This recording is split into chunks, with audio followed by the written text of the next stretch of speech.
Si est-il la tradition. Sur France 2, ce dimanche 1er janvier 2023 à 11h15, l'année commence, vraiment, avec le concert du Nouvel An, grand concert événementiel à Vienne. Un rendez-vous incontournable pour 3 millions de Français. Dimanche 1er janvier 2023 sur France 2 à 11h15, les téléspectateurs vont retrouver comme tous les ans le concert du Nouvel An. Un concert présenté par Stéphane Bern, dont le magnifique message pour les fêtes a ravi ses followers est déjà à la tête de la grande soirée du 31 à Fontainebleau, qui animera ensuite l'émission Escapade viennoise. Un concert suivi par 100 millions de téléspectateurs dans le monde dont 3 millions rien qu'en France. Créé en 1941, ce show est retransmis en France depuis 1958 et reste le plus grand événement de musique classique diffusé en Eurovision, oui, comme le célèbre concours du même nom, et désormais en Mondovision, comme la Coupe du monde de football. De quoi s'intéresser de plus près à ce premier rendez-vous incontournable de l'année.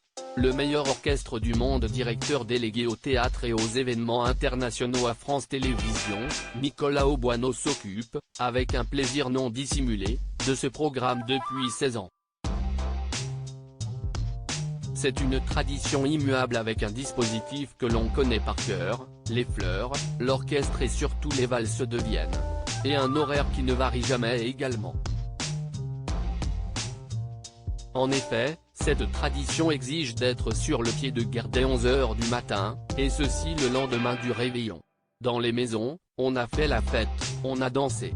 Beaucoup mettent le programme pour faire leur ménage en musique, s'amuse Nicolas Auboineau. Plus sérieusement, c'est un rendez-vous que beaucoup attendent car c'est l'occasion d'entendre l'Orchestre Philharmonique de Vienne, le meilleur orchestre du monde.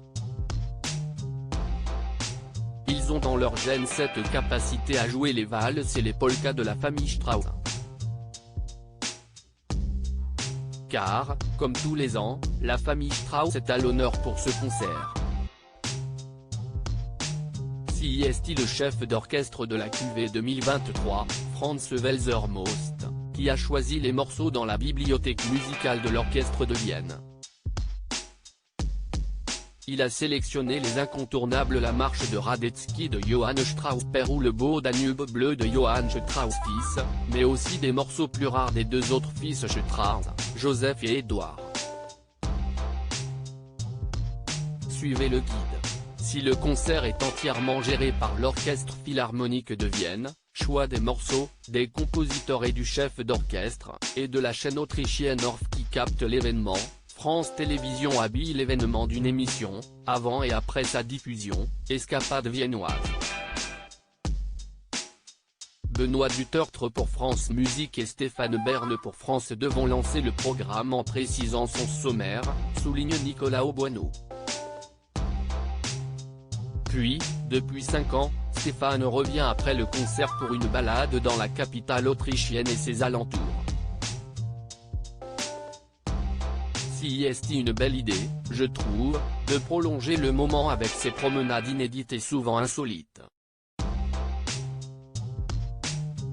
Et cette année encore, le compagnon de Yori Bayrès ne déroge pas à la règle en entraînant les téléspectateurs dans la cathédrale Saint-Étienne de Vienne, au cœur de la Villa Hermès, la résidence d'été de l'impératrice Sissi, ou dans l'atelier d'une cristallerie bicentenaire. De quoi commencer fort élégamment l'année 2023. À lire aussi on n'a pas gagné la Coupe du Monde, mais Stéphane Bern et son amoureux Yori Bayrès partagent un magnifique message vidéo pour les fêtes.